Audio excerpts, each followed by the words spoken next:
We're moving on now to putting the house wrap around the house. We're putting this on to protect the OSB from any moisture that might penetrate to that level and also to air seal it. This house wrap comes in 9-foot tall rolls. So on one side of the house it'll completely cover the wall, but on the other 3 sides it won't because it inclines or gets taller on that one side. It gets up to 10 feet, so it won't quite cover. We'll have to come back and put a smaller strip over the top there to complete the wrap. But for now, we're just going on getting the first layer on. There were a couple of different options of the type of house wrap to use. There's the Tyvek brand name house wrap, which was $200 a roll, I believe, or a little bit over. And then there's this Lowe's house wrap, which was $130 a roll. They both seem like good products. The Tyvek is more expensive, but I looked at them both, and I do believe the Tyvek is a superior product if you're going to have it exposed to the sun, wind, and weather for a long time, and you need a really good, tough product. Then Tyvek would probably be your best choice. But for what we needed, this Lowe's house wrap seemed like it would be completely sufficient. Because basically we're just wrapping this over, and then immediately, within days, we're going to come back and covered with that foam insulation layer, so it won't be exposed to the sun and stuff for long periods of time. So I think it's perfectly suitable for us. We'll do the job we need it to do. We finished up 3 sides of the house with that first layer and decided to go ahead and move on to the foam before we finish the rest of the house wrap, mainly just because it's been really windy and had some more wind called for in the forecast, and we decided to go ahead and put the foam on to further batten it down.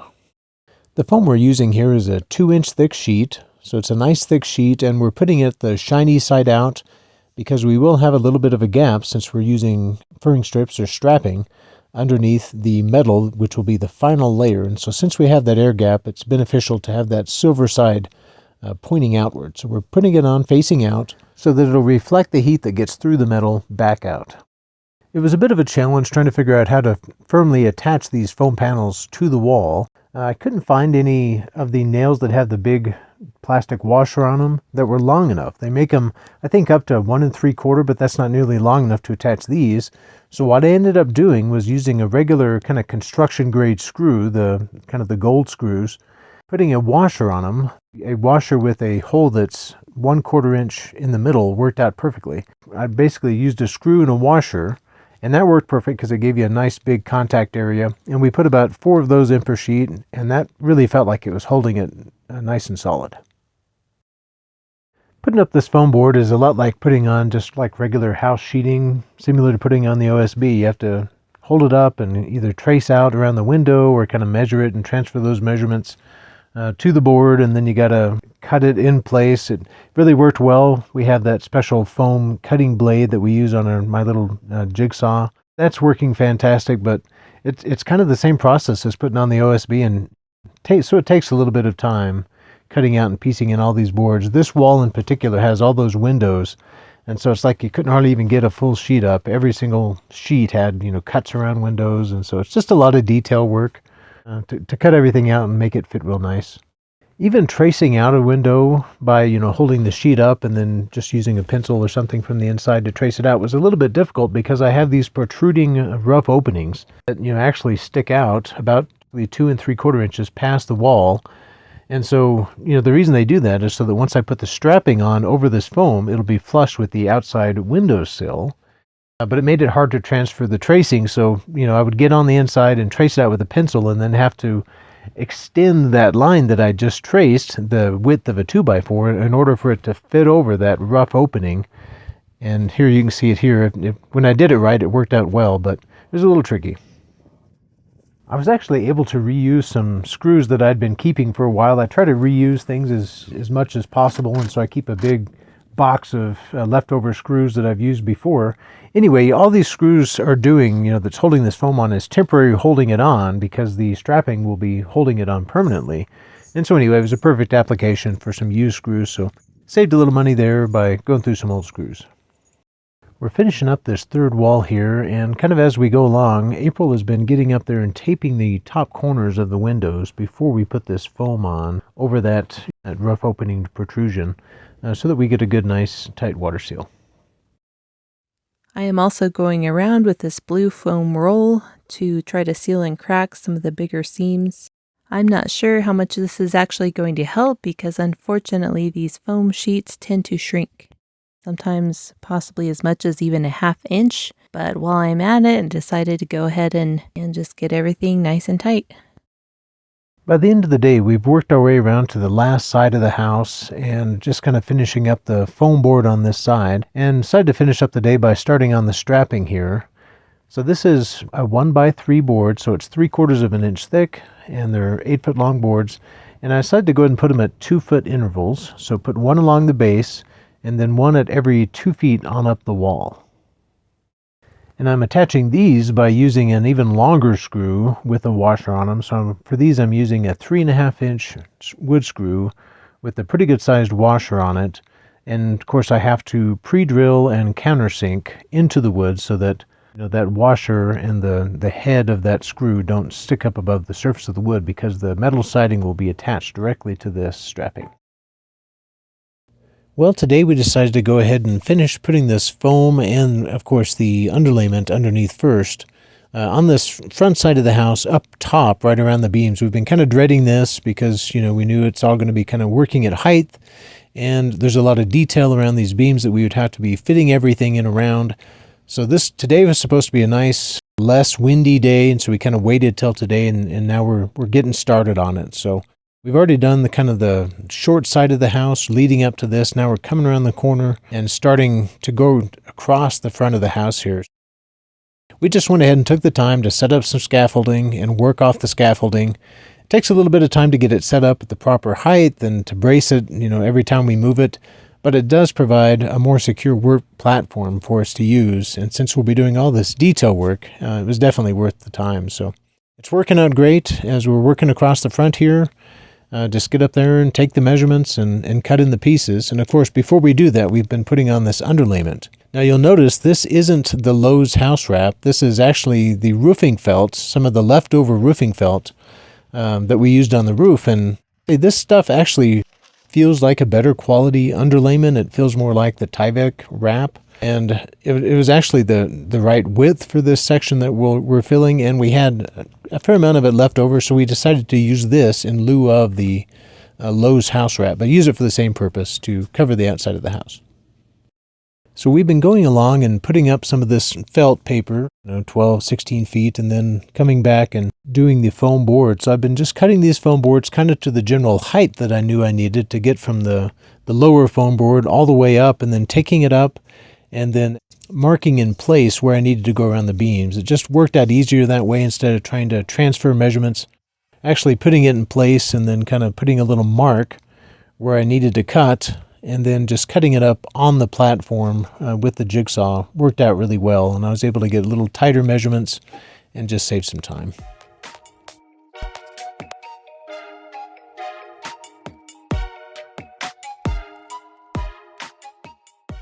As we go along here, April is also taking the time to seal up around between the foam and the beams, and of course the roof, any gaps, and also any gaps that we have in between the foam boards. She's sealing everything up as we go to make it nice and tight. We've kind of decided that we're going to try to piece everything in and fit everything in around these beams, each layer.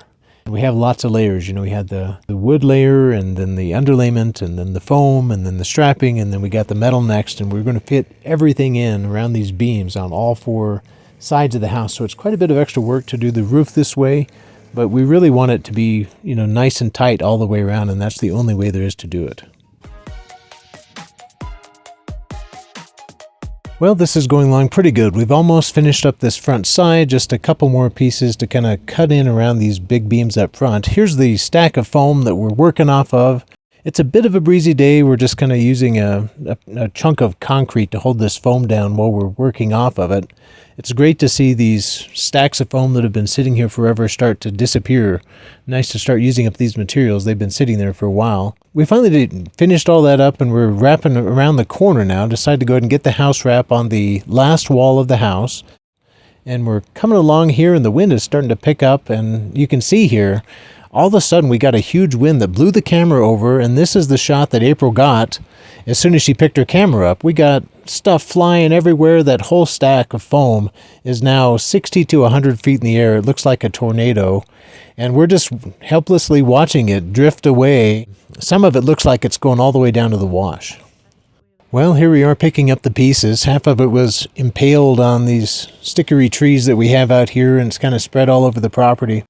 It was really weird, it wasn't that windy, but then all of a sudden we just heard a roar, and we knew that it was wind coming, but we had our hands full. We were trying to get that wrap on, and so neither one of us could get loose in time, and then it just hit it was just a really serious, hard gust of wind that blew like crazy for just maybe 10-15 seconds and then died down to a nice breezy day again.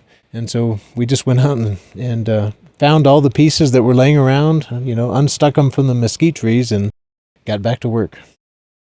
The 9-foot rolls that this house wrap comes in is actually too tall for this side. It's only 8 foot tall on this side under the beams. And so what we had to do is just kind of roll it out, kind of holding it out sideways, and then nail it in across the bottom. We're using those little 1-inch nails with the plastic washers on them. And so we would nail it in across the bottom and then just kind of hold it up by hand and attach it as close to the beam as we could with that extra foot of material kind of laying back over. And then with the idea of coming back in later and then, cutting and piecing it in, or cutting and fitting it in around each of the beams there. Once we had it up, we kind of divided up, and April went about fitting the detail work of fitting in that house wrap in amongst the beams there, and I started putting up foam board, and it fit in real easy here because it's exactly 8 foot under the beam, so didn't have to do very much cutting or anything. Had to trim around the beams a little bit, but it was pretty much just putting on one piece after another unless I ran into a door or window. So pretty fast and easy work here for me, with April helping me out a lot by fitting it in around the beams. Another thing that was a little bit difficult about fitting on this house wrap is whenever you go around a door or window, those rough openings were sticking out about, over 2 inches. And so that was a little tricky. We had to just kind of pull it tight the best we could and then start in the corner and cut kind of an X shape to relieve the tension on the material, and then just fold the material in as best we could. And then usually just a little detail cutting around the edges to make sure it fits flush up against the house, and then nail it in around the sill. Well, the next day our window order finally came in. We're really excited to see all of our windows and the back door come in.